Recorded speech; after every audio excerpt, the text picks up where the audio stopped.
네, 밤사이 우리 대한민국이 속해 있던 이 세계 안전했을까요? 또 안녕했을까요? 이분 최고의 전문가죠. 이분과 함께 밤사이 소식들 외신 소식 짚어드립니다. 문희정 국제정치평론가 전화 연결돼 있습니다. 평론가님, 좋은 아침입니다. 네, 안녕하세요. 네, 시작하기 전에 언론계에 소문이 돌고 있어서 평론가님에 대한 진위부터 먼저 확인해야 될 것 같습니다. 네. 문희정 산타설. 네? 아니, 밤사이 이렇게 전 세계 소식을 잘 알려주시는 걸 듣고 많은 분들이 산타처럼 밤사이 전 세계를 직접 돌아다니는 거 아니냐. 산타신가요?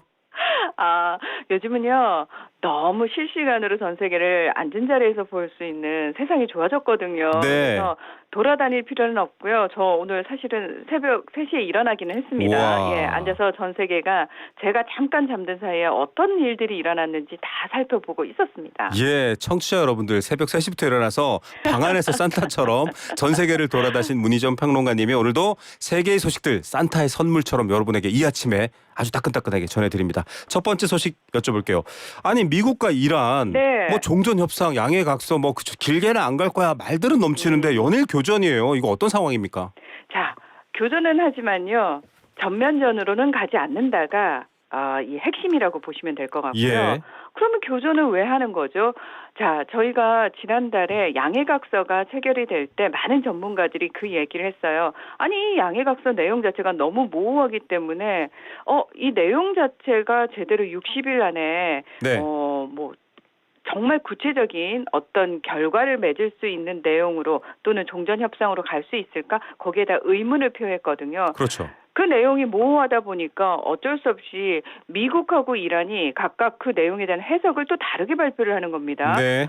그 과정 속에서 가장 문제가 됐던 건 호르무즈 해협에 대한 거였어요. 예. 자, 양해각서 내용에 보면은 협상이 진행되는 60일간만 호르무즈 해협 통행료가 무료다. 라고 나와 있어요. 참 이상하네요. 네, 그 이후에는 분명히 그 안에 뭐라고 돼 있냐면 이란과 오만이 관리 체계에 대해서 논의를 한다라고 돼 있습니다. 네. 자, 이 내용 자체가 60일간은 무료인데 그럼 그 이후는? 라는 의문부를 달고 있었잖아요. 예. 자, 아니나 다를까 이란은 선박들한테 뭐라고 얘기를 하냐면 자신들이 안내하는 항로를 따라서 나가면은 통행료 무료다라고 얘기를 하고 있어요. 예. 자, 미군 측에서는 뭐라고 얘기를 했냐면은 이제 여기 다 자유롭게 풀렸으니까 아무렇게나 왔다 갔다 해도 된다라고 얘기를 하는 거예요. 네. 근데 이란이 아닌데 호르무즈 해협 통제권은 우리가 가지고 있는데 라고 계속 얘기를 그 하는 말을 거예요. 해왔죠. 네. 그렇습니다. 자, 그러면 지금 교전이 일어났다라고 표현을 했는데 여기서 상선들이 호르무즈 해협에서 공격을 받은 거거든요. 맞아요. 그러면 왜 공격을 받았느냐?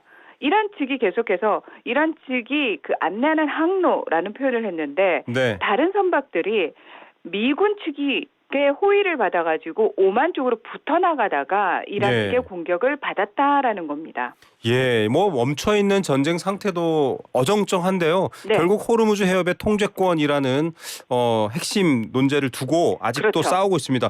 트럼프가 쓰레기 이렇게 원색적 비난도 했고요. 이란 측도 만만치 않게 대응하고 있습니다. 네. 그럼에도 불구하고 트럼프 대통령이 계속 얘기하는 게 뭐냐면 전쟁이 다시 시작되지는 않을 것 같다. 예. 라고 표현을 해요. 이건 무슨 얘기냐면은 전면전으로는 가지 않을 정도로 관리를 하겠다라는 의미거든요. 예. 심지어 8일날 워싱턴으로 돌아오는 에어포스원에서는 이란이 조금 전에 전화를 걸어왔어. 이들은 합의를 간절히 원한다. 이렇게 주장을 했습니다. 자, 네. 이 주장은 지난 몇 달간 계속 들어보셨을 거예요. 트럼프 대통령은 이란이 합의를 간절히 원하지 뭐 난 상관없어라는 식이었거든요. 예. 자, 그런데 결국은 이란 측의 발표는 늘 아니 우리는 합의를 원한 적이 없어였거든요. 맞습니다. 자, 핵심은 뭐냐면은 그만큼 지금 전면전으로 가지 않고 어쨌든 이 전쟁을 빨리 끝내고 싶어하는 쪽은 누구다? 트럼프 대통령이다라는 거를 엿볼 수 있는 부분이라고 할 수 있고요. 자, 그러면 트럼프 대통령이 왜 자꾸 이렇게 전쟁을 끝내고 싶어 한다면서도 말은 세게 하나요? 이거는 트럼프 대통령이 쓰는 전형적인 거래, 협상의 방식이라고 볼 수 있는데요. 네.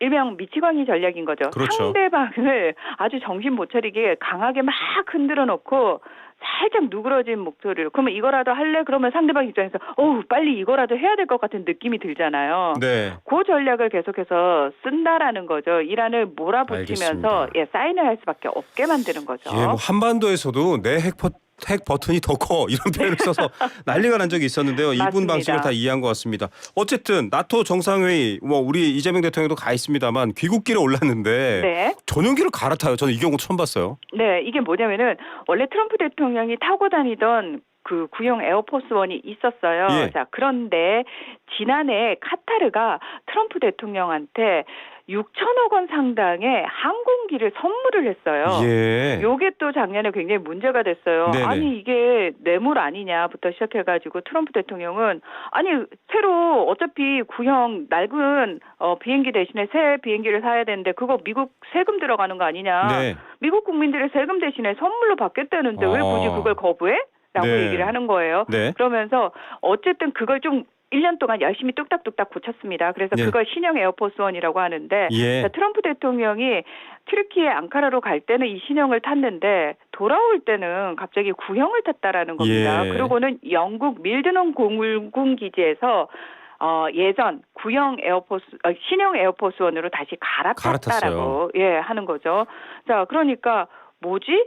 왜 구형에 처음에 신형 네. 그렇게 자랑하더니 왜 구형을 타고 가 그랬더니 트럼프 대통령이 이렇게 표현해요. 뭐 알다시피 대통령의 삶 매우 위험하잖아. 나는 이란의 암사 대상 리스트에서 1순위야 라고 얘기를 네. 한 거예요. 다시 말해서 이거 신형 기체가 아직 제대로 된 안전시설을 제대로 탑재하지 않았다라는 네. 얘기가 나오면서 실질적으로 이란의 암살 위협 때문에 비밀 경호국이 구형 에어포스원을 타시는 게 더 낫겠다라고 권고를 했다라는 겁니다. 알겠습니다. 자, 뭐 본인이 암살 지시해놓고 암살 위험이라고 말하는 것도 참 이상합니다. 대화로 해결할 수 있는 능력 우리 트럼프 중대장님 어제 저희가 그렇게 비유했는데 네. 있는지 봐야 되겠습니다. 자, 세 번째 소식입니다. 와, 유럽은요 더워도 너무 덥습니다. 그리고 에어컨 차지하기 위한 경쟁도 뜨겁고요. 어떻습니까? 네. 맞습니다. 사실 지금 유럽은 전체적인 열돔 현상에 쌓여 있다라고 얘기를 하거든요. 네. 이게 뭐냐면은 뜨거운 공기에 갇혀 있다라고 얘기를 하죠. 그래서 일단 지난달 20일부터 그러니까 6월입니다. 6월에 벌써 기온이 40도 넘게 치솟았어요. 네. 그리고 또다시 지금 스페인과 포르투갈, 프랑스 남부 등은 이미 며칠 전부터 기온이 30도 후반까지 맞습니다. 치솟고 자, 기온이 이렇게 확 올라가게 되면은 자연 발화 산불도 생깁니다. 네. 그렇게 되면 극심한 폭염이 더 기승을 부릴 심해지죠. 수밖에 악순환입니다. 없는 맞습니다. 상황이 생기는데 지금 이번에도 또다시 뭐 43도까지 오를 거다라는 얘기가 나오고 있는데요. 문제는 뭐냐면은 원래 유럽은 그런 날씨가 아니었어요. 네. 우리는 뭐 한여름 되면 30도 이상 올라가는 게 맞잖아요. 맞아요. 근데 유럽은 그렇게까지 올라가는 일이 없었거든요. 지금 우리가 유럽 같아요. 맞습니다. 네. 그러다 보니까 우리는 이미 너무 더운 여름에 대해서 에어컨이라는 냉방 장치로 다 무장을 하고 네. 있지만 유럽은 이미 그럴 필요가 없었기 때문에 맞아요. 에어컨이 없었거든요. 네. 자, 그러다 보니까 사람들이 많이 놀라는 게 우리나라 사람들도 몰랐던 게 뭐냐면 자, 한국의 에어컨 보급률은 98%입니다. 와, 다 갖고 있네요, 대부분. 전 세계에서 가장 높습니다. 네. 근데 유럽 같은 경우에는 가정용 에어컨 보급률이 20에서 25% 정도밖에 되지 와, 않습니다. 그건 5집 중에 한 집 정도밖에 없는 거예요. 맞습니다. 네. 자, 이게 그럼 왜 그러냐? 자, 유럽은 사실 여행 가보신 분들은 아시겠지만 네. 건물들이 수백 년 된 게 기본이잖아요. 맞아요. 네, 옛날 건물들이라 보니까 이 오래된 건축물 문화재 보존으로 인해서 이 에어컨이라는 냉방 장치를 설치하기 네. 굉장히 까다롭습니다. 규제가 까다롭다라는 거예요. 자, 그러면 이 규제를 다 지켜가면서 에어컨을 다느니 포기를 한다는 거고요. 또 하나, 자, 이 규제를 어떻게 뚫고 설치를 하더라도 예. 그 설치 비용 자체가 수백만 원에서 천만 원에 달합니다. 비싸네요. 너무 비쌉니다. 그러다 보니까 사람들이 집에다 에어컨을 설치하는 건 웬만한 사람들은 포기를 한다는 거고요. 예. 자, 게다가 또 환경 의식이 굉장히 투철합니다. 네. 이 에어컨을 설치하게 되면 지구 온난화 더 가속화시키는 거 아니냐. 맞아요. 그런 얘기 있었죠. 맞습니다. 그런 의식들이 아직까지 굉장히 강하기 때문에 에어컨에 대해서 굉장히 좀 부정적인 의식이 있다라는 겁니다. 예. 자, 요게 그래서 이제는 정치적 쟁점으로까지 번져가는 겁니다. 예. 자, 극우 정당에서는 오히려 에어컨 설치를 정부가 지원해야 된다라고 얘기를 하고 있고 심지어 냉방기 설치 확대에 부정적인 녹색당도 생존을 위해서는 현실적인 대책이 필요하다. 사람이 살고 봐야죠. 맞습니다. 근데 지금 그 나머지 지금 정당들은 또 무슨 얘기를 하냐면은 에어컨 설치를 만약에 이거 합법화해주고 조금 대중화시키게 되면 문제는 뭐냐면은 결국은 돈 많은 사람들만 에어컨을 설치하게 될 거다. 에너지 비용도 만만치 않을 거고요. 맞습니다. 그렇게 되면 그 돈 많은 사람들 에어컨을 설치해서 실외기를 다 밖으로 향하게 되면 취약계층이라든지 또는 네. 노숙자들이 더 폭염에 시달리게 되기 때문에 이거는 형평성도 문제가 된다라고 하면서 네. 정치적으로 지금 쟁점이 되고 있는 겁니다. 자, 뭐 에어컨 없어서 더워서 열받고 에어컨 가격 때문에 또 열받고요. 어쨌든 유럽 사람들의 고통이 좀 덜해졌으면 좋겠고 에어컨 잘 만드는 우리나라 기업들은 또 좀 특수가 있을까요? 오늘 소식은 여기까지 듣겠습니다. 지금까지 외신 뉴스를 전해주는 미스 산타 문희정 평론가였습니다. 감사합니다. 네, 고맙습니다.